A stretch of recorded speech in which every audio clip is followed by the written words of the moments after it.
This is Amanda from Inspire Adventure. Join us for an elk and bear DIY hunt in Colorado.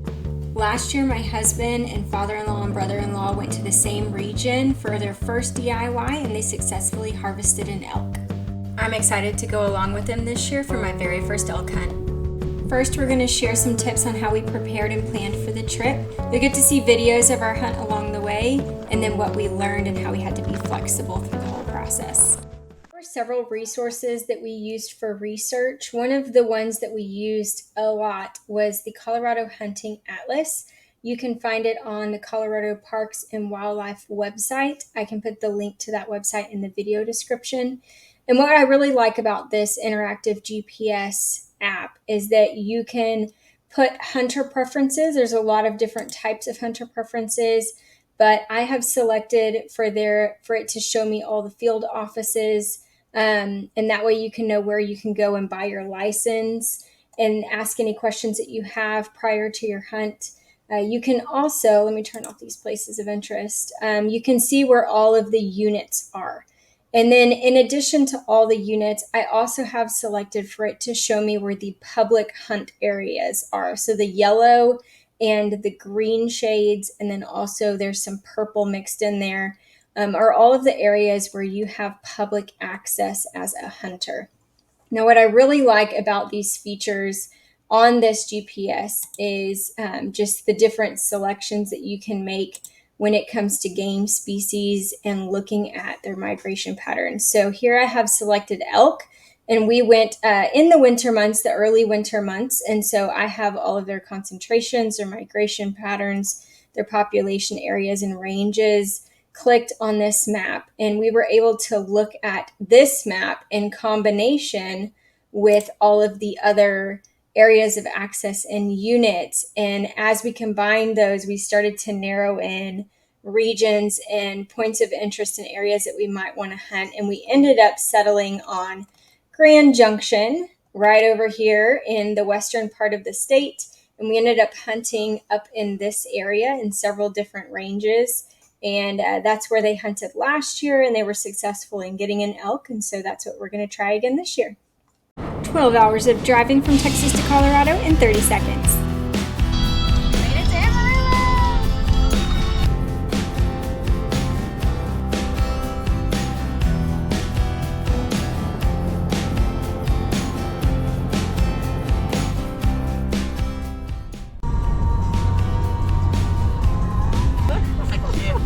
I literally, this is literally us.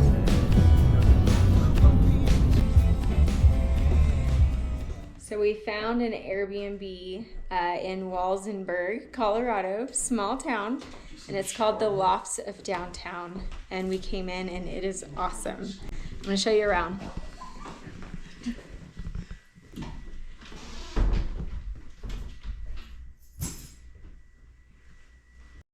For dinner, we went to the lower level of the building and ate at the Crafty Canary Brewery, which was absolutely fantastic. It was farm to table. The next morning, we hit the road from Walsenburg all the way over to Grand Junction. The drive was beautiful, and on the way, we were able to see buffalo and wild turkeys and a lot of other animals, as well as just some really amazing views of the river through the canyon. We were driving to meet up with Eddie and Hunter, who had been there a day earlier. They were spotting and going ahead and looking at areas that we might be able to hunt. But our first stop before we got to their location where they had been spotting was to get our licenses at the field office in Grand Junction. All right, we just picked up our permits. We got elk permits over the counter. Got one for bear. Anytime you go into one of these places, you gotta have your hunter education card printed out and your driver's license. A lot of research went into this trip on what you can and can't do. I did find out that you can pick up sheds this time of year if we find any, so that's cool. Did you ask him? I did ask him. Nice. He said we could pick them up. It's not that time of year yet that you can't pick them up, so that'd be cool. Now we are on to Walmart to get some food, and then we're heading into the mountains. One of the challenges that we face with these over-the-counter draw hunts is that it takes 2 days to get to locations, it takes 2 days of driving back, and so we really have limited time to actually get out there and do a whole lot of scoping out the area. The first evening that we're there, our main goal is going to be really just to put eyes on the mountains and look in all directions and see what we can see and find a place that we can post up to hunt the next day. So I would say by the time you got everything set up and you were shooting across and had all the stuff dialed in, it probably is 400 yards, which is doable. Oh yeah, that's not bad. That's actually... Especially now with like a 7 PRC or something like that. Yeah. It's chunky. You know what? It says it's 55 out there. I do not know if I believe it.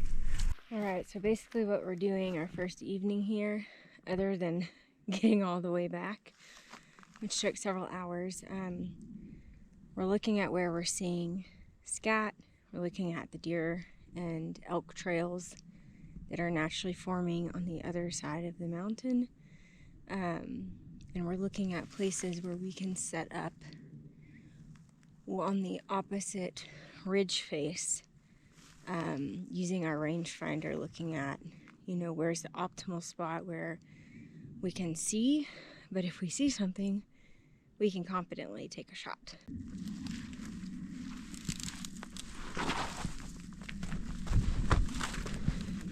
So every time I walk through these plants, it smells so good because this is sage. Look at this.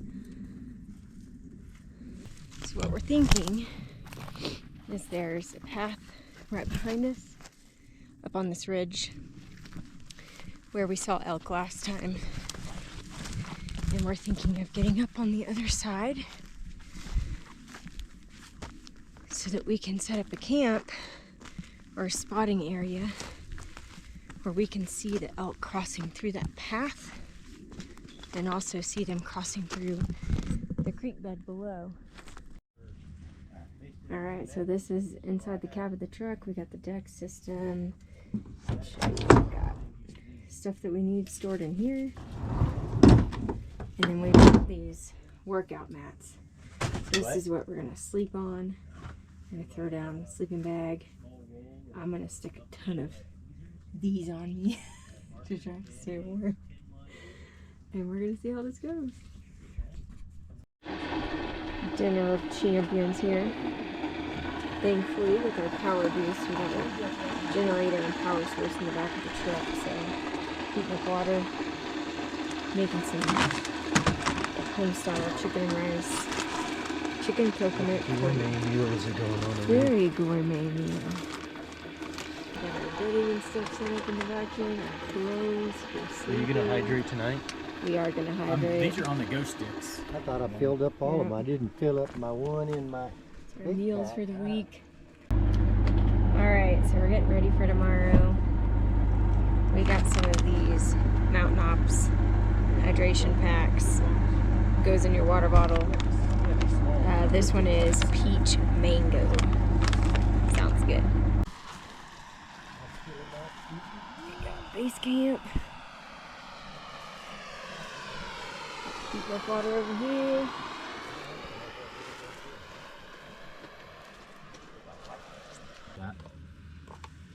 You do the whole thing, not gonna rinse it.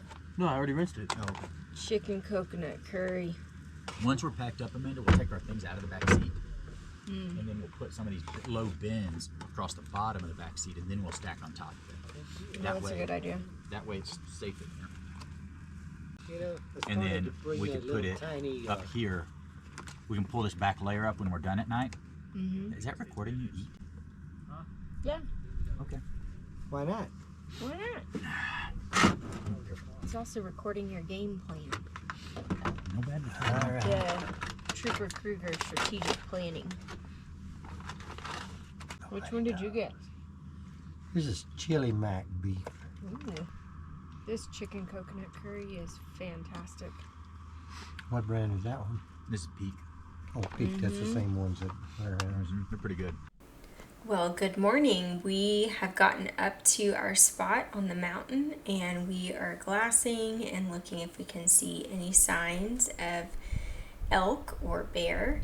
and it is a very cold morning. It's about 18 degrees and the wind is just pouring through this canyon. And so we were there for several hours, and then we started seeing some pretty ominous clouds coming our way, and then it started dumping rain on us. So we had to get up the mountain to try to seek some cover underneath some rocks. This is cool. We got a little cave over our head while it's raining. Well, now it's just pouring outside. Trooper went down to get our gear because we found this rock cropping overhang that will keep us dry and warm. It also gives us a pretty good view of the other side of the mountain at a little bit higher of an elevation, but it is steep getting up here, so it wasn't safe for us to carry all of our gear at the same time. So we just grabbed a little bit at a time, brought it up. We're taking trips down to go get it. But I have a lot of hand warmers shoved everywhere. I've got one in each boot. I have some in my pockets so I can put my hands in here. And I have on a heated vest that is up full speed. And I'm still freezing. So we're just trying to stay dry and warm because it looks like it's supposed to be raining like this for the rest of the day. And we do not want to be soaking wet. So this will be a good spot for us here until it stops raining. And then hopefully our plan is to try to summit this peak and be able to get a view from the other side as well. Okay, so now there's an update. Poor Trooper is down there in this stuff, and do you see this? It is hailing. Let me show you this ice right here. This is just bouncing off of everything. So we were anticipating snow. We were anticipating rain. We were not anticipating hail, a hailstorm on the top of the mountain. So I'm really glad that we decided to stay up here in the outcropping, although Trooper is down there trying to get his gear, and now it is hailing on him. So, good times. Well, conditions got too bad on the mountain. So, we just climbed down off the top of that thing while it was hailing and raining and lightning and thundering. And we were going to stay up there, but it just was getting too sketchy. So we decided it would be safer to make our way back down, and I'm glad we did because it was very slick and I pretty much snow skied on mud the whole way down that mountain. So glad to be down on the road again.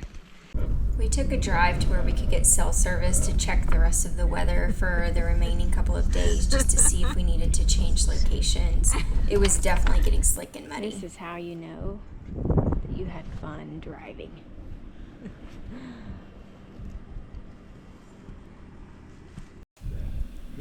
Looks like it was going to be rainy and windy the rest of the day, and with that wind pouring through the canyon, we weren't seeing anything move. Deer, birds, much less elk or bear. And so we decided that we would eat some lunch and then try an afternoon hunt, see if we could see any movement at that point, and if not, that we might need to consider changing locations.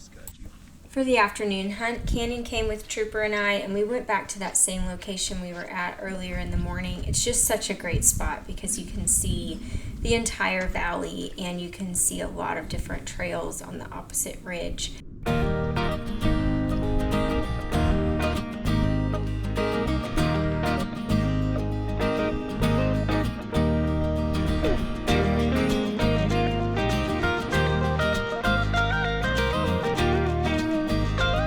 After being up there and having 2 hours of being pounded by the wind, we decided that we were going to come down off the mountain and we were going to try and walk hunt in a different canyon. The sun had come out, the wind was still blowing really strong, but at least we had the sun come out, and we were just trying to find a different area where we got a little bit of a windbreak.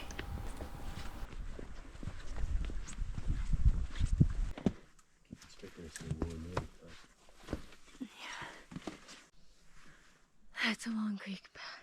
Check out that cave. Oh yeah, there's a cave. It's probably where Mountain Friend, where's Mountain Lion Friend lives. I think we need to find a rock for a sandwich soon. A picnic rock. Get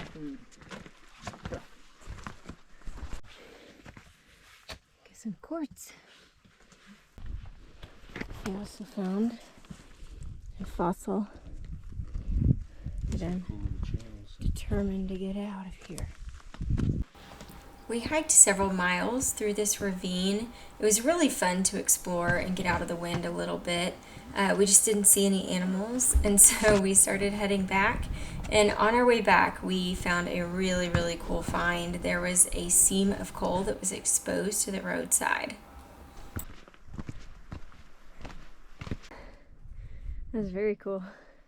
Of course, we're going to the next place we're going is called Coal Canyon, so I expect we'll see more. Yeah, it's super brittle. It's just falling apart. This looks more oxidized. That was very cool.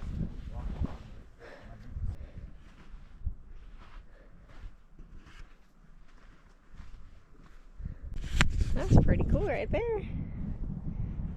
That was worth getting off the path to explore. We are taking a chance because we didn't see anything. No elk, no deer, nothing.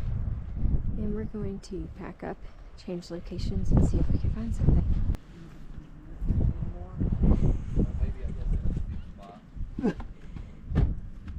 No cameras.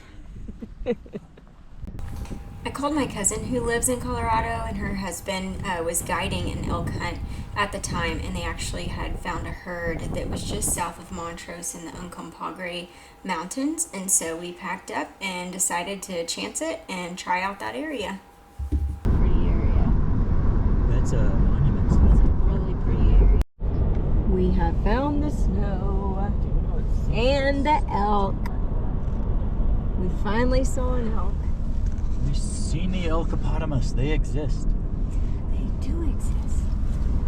By the time we got to the area, it was already starting to get dark outside, and so we just drove through the mountains and looked for an area that we might be able to set up and hunt, and it was absolutely gorgeous weather. We finally started seeing animals for the first time, and we were super excited to get out there and try hunting the next day.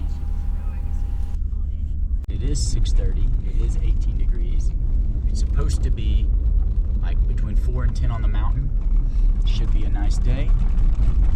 We are dressed a lot warmer because we were originally packed out for hunting north of Grand Junction, where it's a lot warmer, and we've moved to the Uncompahgre Wilderness, where it is substantially cold. So that's the plan. We've got one day to hunt, and we're going to try to make the most of it. So we've erred on the side of being prepared for whatever comes our way.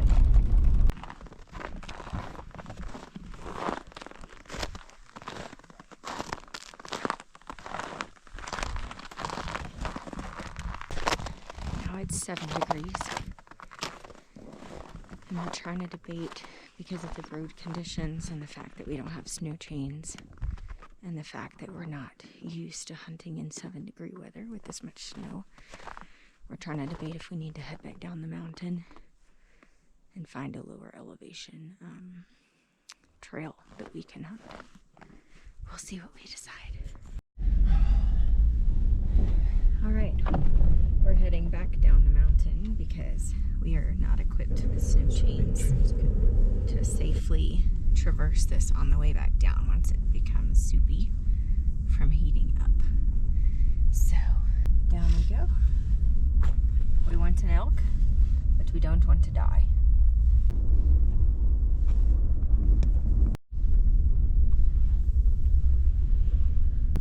Oh, down there in those flats. If we could find a way to get down in that area on a trail.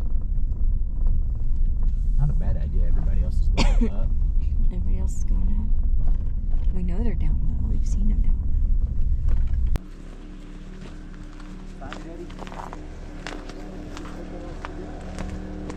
low. Gearing up.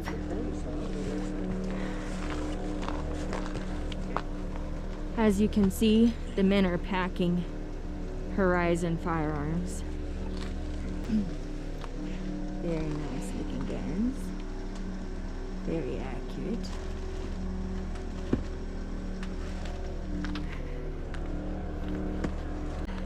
It is still around 7 degrees outside.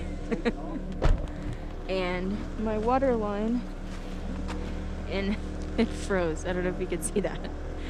It's completely frozen. Can't get it out of the tube. I'm hoping once we start moving around, it will thaw out and allow me to drink water. Hopefully. That's the plan. We decided the best plan was to divide and conquer. So Trooper and I went down one trail, and Eddie and Hunter and Canyon took off down another trail in the opposite direction, and we came up with a meetup point and a time, and hopefully with us splitting up we can cover more ground and one of us will run into an elk and have some success. We started off heading in the same direction together for a little while before we got to a point where we could split off, and it was just absolutely gorgeous. We're gonna go down out rate and split. You're gonna go 1.3, we're gonna go 1.5. Look, the reason I say to stay.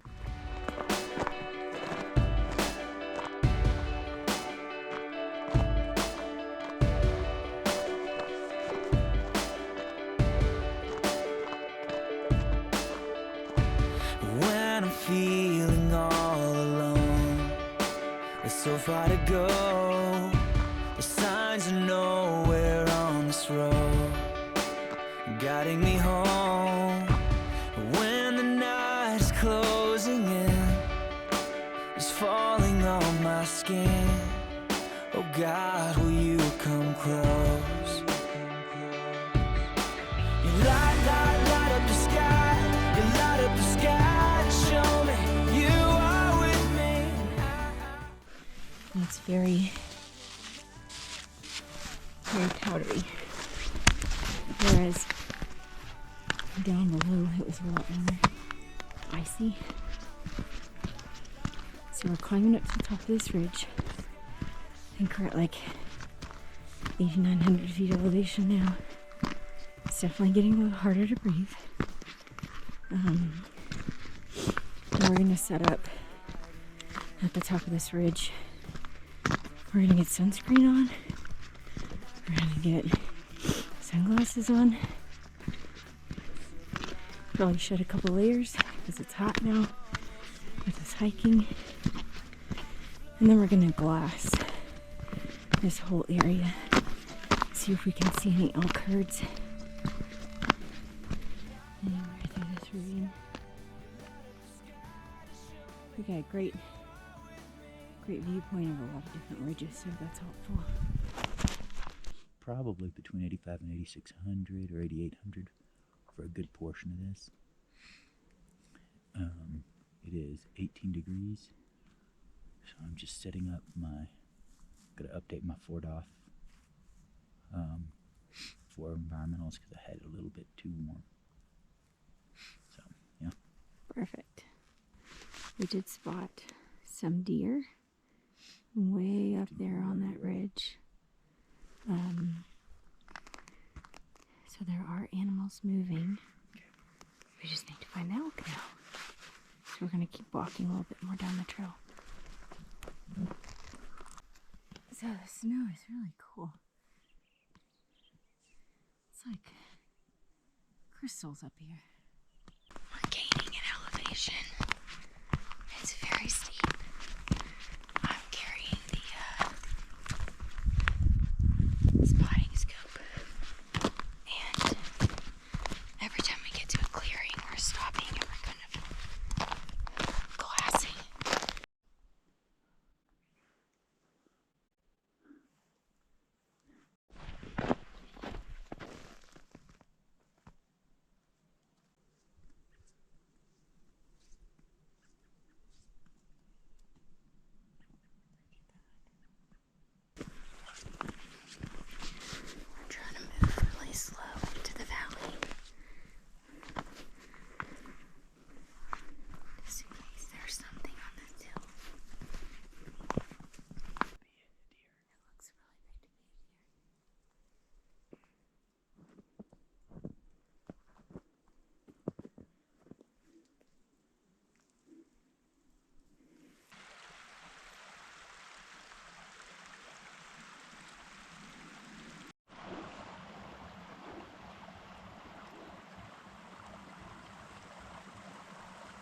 We're crossing a frozen creek.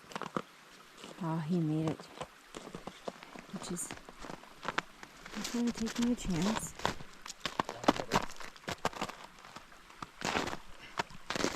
Nice and slow.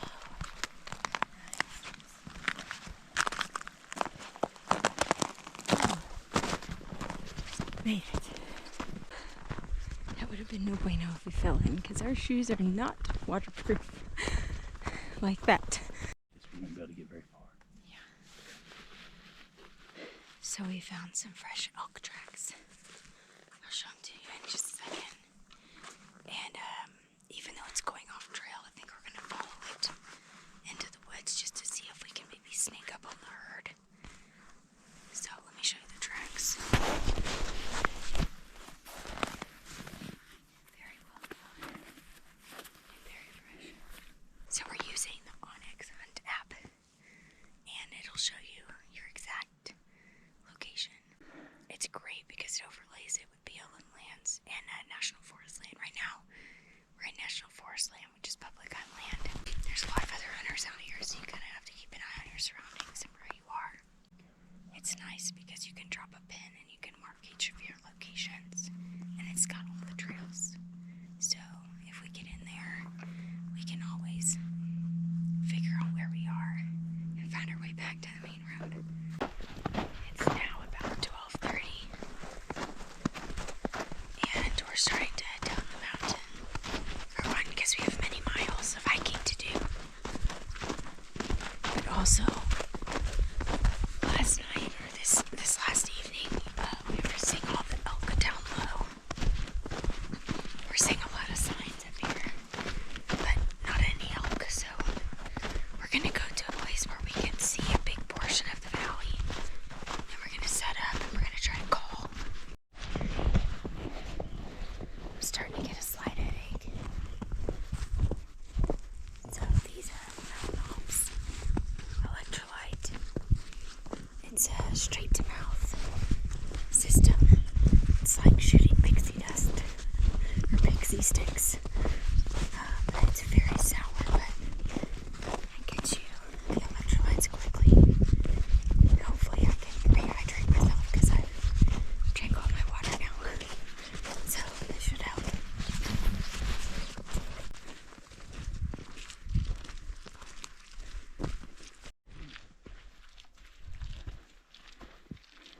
Look at this. Mud clod. It's like 10 pounds, literally. It is very muddy. I don't know how we're gonna get out of here. We are making our way down the mountain.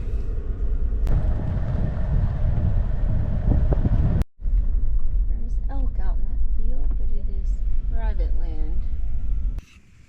The areas in the mountain were a little bit too hard to trek for the rest of the day. We weren't seeing anything, so we are now driving around trying to see if we can spot any elk in different units for public land.